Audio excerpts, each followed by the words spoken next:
folks. Dr. Umar Johnson recently was on 105.1 FM out of New York, The Breakfast Club, with DJ Envy, Angela Yee, and Charlamagne the God.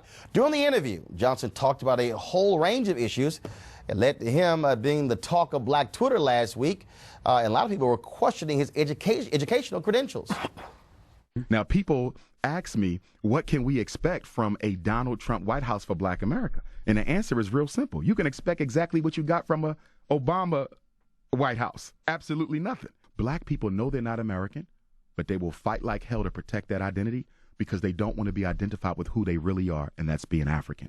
As long as you have a skill, you can always feed your family. But if all you got is college degrees, you might end up in the unemployment line. I'm a psychologist. Ain't too many black people running around looking for a psychologist to reveal all the skeletons in their closet. All right, folks, joining us right now, Dr. Umar Johnson. Welcome back to the show. Thank you. First and foremost, it was amazing looking at this whole reaction. I mean, I'm sitting here, you know, again, people asking all kind of questions, things are blowing up. And so many people jumped on saying he's not a real doctor, okay? Where did you graduate from and you got your PhD? My undergraduate education was from Millersville University. 3 degrees, political science, psychology, master's in school psychology. Subsequent to that, Pennsylvania certification as a school psychologist, which I've been for almost 20 years. After that, I got my educational leadership master's degree and principal certificate from Lehigh University in Bethlehem, Pennsylvania. And I earned my doctorate degree from the Philadelphia College of Osteopathic Medicine, American Psychological Association approved program, one of the top psychology training programs on the East Coast. 6 degrees in all. And anyone can lift up a telephone and call and verify those degrees. So when you see folks who question your degrees, your response?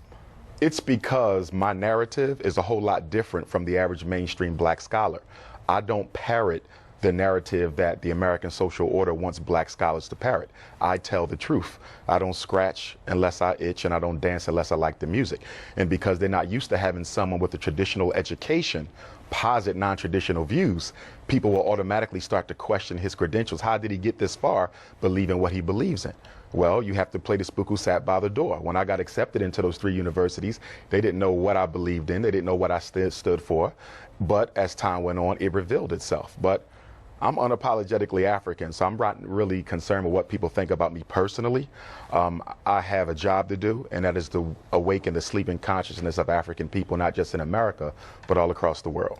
One of the things that you said during the interview, you said that Mandarin was one of the official languages in South Africa. Yes, sir. And others said you were dead wrong. Yes, because I didn't clarify that I was speaking of it being an official language in the public school system of South Africa. So I should have clarified that Mandarin is an official language in the Republic of South Africa's school system. It's not an official language in the country, it's an official language in the school system. And I was speaking of schools, but I didn't clarify that, so that's my responsibility. Also, during that particular interview, you talked about a variety of issues that also got people talking. One of them dealt with your views on interracial marriage. Yes, sir. And so, so explain that for folks who did not hear it. Certainly. Simply put, any black man who is with a woman who's not an African herself is going to have a difficult time getting respect from me. I believe black men need to be with black women. The black family is under attack. Only 1 out of every 4 black women gets married. The black woman is last likely to get married. She's the last married, the first divorced. We have what? 2/3 of our children being raised by working class and impoverished single black female-led house homes. The destruction of a nation begins in the home of its families. And if we want to save black people, we have to save the black family. And in order to do that, black men have to commit themselves to black women. So when you talk about not getting your respect, so if that's the case, you're saying President Barack Obama didn't get your respect because his dad married a white woman? Oh, not at all. Would Harry Belafonte? Not at all. I want to be very clear about something. As Pan-Africanists, the product of an interracial union is an African. I have heroes who are biracial. Some of the grandfathers of Pan-Africanism were of mixed racial ancestry. You don't blame a child for how they got here. But I'm asking you this here. Harry Belafonte has a white wife. No respect for him? it would be very, it doesn't matter. It doesn't matter your social status. So no. I didn't say social. I'm talking about the one who put the work in. Right, but you put him out. No. I'm asking you. So Harry Belafonte. Yes, sir. Sidney Poitier, Julian Bond, Vernon Jordan. And you're naming all them to say what? No, these are all African American men who have done some good things. No, who have married white women. But you said any black man who marries a white woman will not get your respect. Can I respond? Yeah, go ahead. And what I'm telling you is this: I don't care who you name. I don't care how much work you did for black people. Your greatest commitment to black people is being committed to a black woman. It is still a contradiction. No matter how much you think you did for the struggle, if you really were concerned with black people, you would have committed yourself to a black woman. So it doesn't matter how successful they are. It doesn't matter how great you may claim them to be. At the end of the day, you didn't think enough about your own people to marry a woman who looks like you.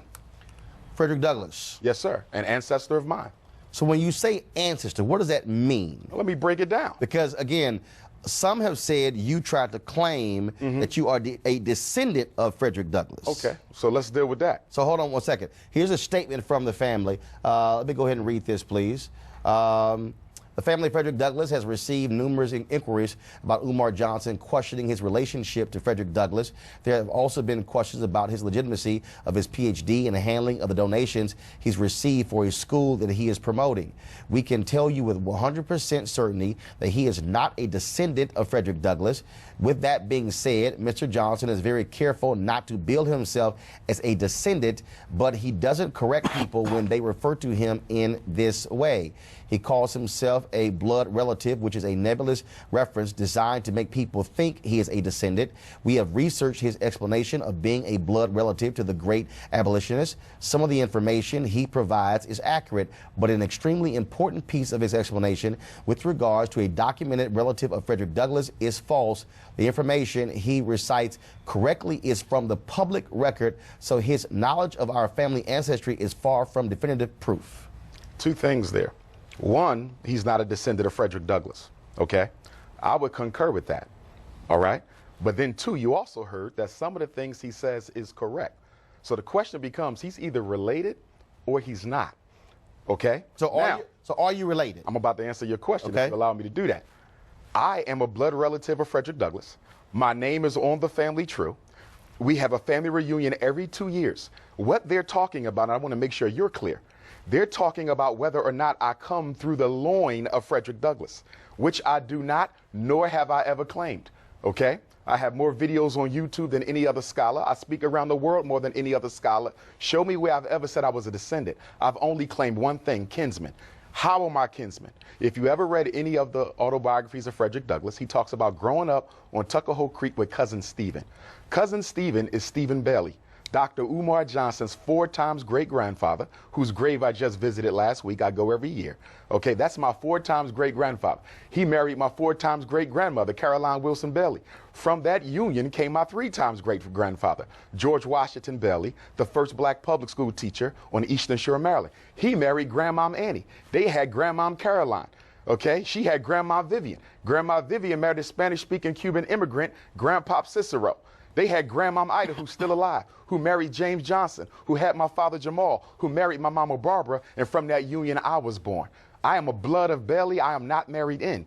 What they're talking about is strictly descendancy, something I've never claimed. Am I a kin? Do I directly come from the loin of the first cousin and potentially half-brother of Frederick Douglass? And the reason I say potentially, the slave master who owned our family, a white man named Aaron Anthony, raped Frederick's mother and raped Stephen's mother, my ancestor.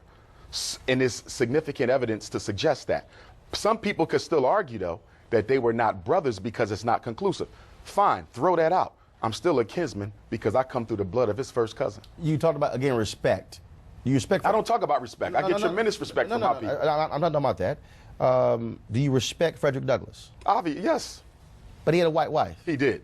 So that's what I'm going to clarify. Why is that an issue? Why is that if you put in the work and you have the history, Who cares who you marry? I already answered that question, and I told you I don't care how much work you put in. If you don't commit yourself to a black woman, ultimately you wasn't totally committed to the struggle. Even Frederick Douglass. Even Frederick Douglass has to be criticized, as I did on the Breakfast Club. Now, it has to be put in context. He didn't marry the white woman until he was an old man, after his wife, Anna Murray Douglas, of 50 years, a blue-black chocolate woman through whom all my cousins were born. He was an old man when he did it, but nonetheless, he did it.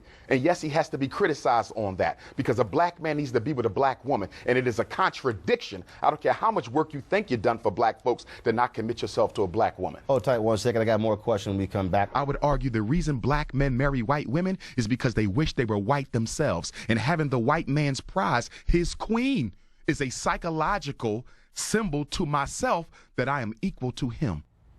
We're back with Dr. Umar Johnson. In that particular statement, the family also addressed this here. You talked about taking over the buildings or the land of a black school that was shut down. Yes, sir. HBCU St. Paul's College. And you were raising money for it. First of all, how much money has been raised, and what's the status of that project? Well, St. Paul's has been sold. Approximately 3 to 5 months ago, I was told by the auction company in charge of the sale that it was been sold to a developer. So how much money was raised? What the people gave? All kinds of people gave. How much was raised, and what's the status of that? $700,000, and the status is we're still looking for a school, and the status is my start date for FDMG will be 8/21/18, or if at all, it may be delayed to 8/21/19, which is the anniversary of the Nat Turner War. When you say looking for a school, why not start a charter school? I mean, you can start a school. Because charter schools are owned by the state, and I'm a Pan-Africanist. I believe what is to be done for black people must be done by black people. Why do I want a charter school? So you want a private school? Exactly. Independent school. Lauren. So the question of interracial marriage, Yes, I mean, ma'am. come on, man. You're too smart for this. We got 43. I'm too smart for what? We got 43 million black people in this country. And we that got means over what? 190 million white people. You're going to sit here and say that if And you a got black half the person, black a white person get married, a black person, a white person get married, one can't understand the other person's struggle. You've seen It's not you've about seen Tim Wise, right? individualism. You've seen It's Reverend about Wallace. systematic You've seen white people who empowerment. understand racism very well. That doesn't mean they're going to do anything about The other thing it. that is obviously true is they understand racism when you see things like the murder of Medgar Evers, like the murder of Martin Luther King. They understand racism just And what fine. did they do about it? They understand us gaining just fine, and that's why murder happened. Based on right? what? So the idea that somehow a white person can't understand our struggle, I no could way. care less what they understand. I'm No asking way. you, what have they done systematically He already to told improve you that. the opportunities He of already white folks? told you He that. did not tell me yes, that. you did tell He tell did you not that. tell me that. You're going to tell me that guys like Tim Wise and Reverend Wallace don't understand What about race in Tim America? Wise? They don't understand race He in America? articulates They don't racism, so but all, what has he done to there are no white systematically people that understand race in eliminate it? America? There's not no a white white people, person There's in no America. white people that understand race in America. There's not a white person. Them going to Eugene. There's not a white person in America who has ever worked to systematically eliminate the white privilege that they benefit from vis-a-vis your oppression. You are lying. You know Eugene, 190 million people in America. Eugene. We're not going to go there. We're not. I haven't called me a liar, and you're cool. Well, it's a fact that Watch you're how lying. you talk It's to a me, fact and that watch you're how I lying. talk It's to a you. fact that you're I lying. understand you To want say white No, everybody, 1 second. Several things I don't allow. I don't allow the N-word. I don't allow coon. We can talk to one another and disagree, but I do not use racial epithets against And black that's people. fine, but he called me a liar. No. So the language needs to be watched on both Racial sides. epithets will not be used on this show And that's fine. by anybody. But how we talk to each other needs you to can be say up whatever there. you want, but no racial epithets will be used on this show about black people to black people. Eugene, your question. So, from your paradigm, from your perspective, Civil Rights Act isn't an act of white folk stepping up on behalf of black folk. Current criminal justice reform legislation moving isn't a current act of white folk stepping up on behalf of black folk. Folk that funded the civil rights movement in the 50s and 60s isn't an act of white folks stepping up on behalf of black folk. I'm sorry, as an American, because I define myself as an American, an African American. I'm sure you do. I live in a country that moves forward together. And I say that as a Republican. We move forward together. Yes, we have individual struggle. Yes, we have struggles. I'm not talking yes, we have. about Yes, no. Yes, we We're have. talking We about have systematic We have bias, systematic. disproportionality. We have- Finish indiscriminate. it. Finish it. 15 seconds. And We have systematic struggles, and together as a country, moving forward to defeat those struggles. Really? So, based on what you said, I want you to give me examples of white folk, not individuals, but systematically. Excuse me. Why can't they be individuals? One second. I know you can't wait to Second defend them, answer. but let me One finish. second answer. Can I finish? Go. Okay, I'm going. Okay? You cannot name anything systematically done ever in this country by white people to equal the playing field for black folks. The Civil Rights Act, Congress literally sits behind us. The Civil Rights Act, the Voting Rights Act. Are you Both aware? of them. Are you aware? Hey, can I? Both of them. White people Second. are proud of you, son. Scott Bolden. Quick. I think the terminology and the narrative being used is a little misleading, not from you, but from this dialogue right here. Okay. You know, it's one thing to sympathize with the struggle. It's another one to empathize with the struggle. Very different. When you talk about marriage being a political choice, and that one of the arguments that you made that I tend to agree with is that if you don't marry a black woman, then she can never support and comfort and value your day-to-day struggle as a black man.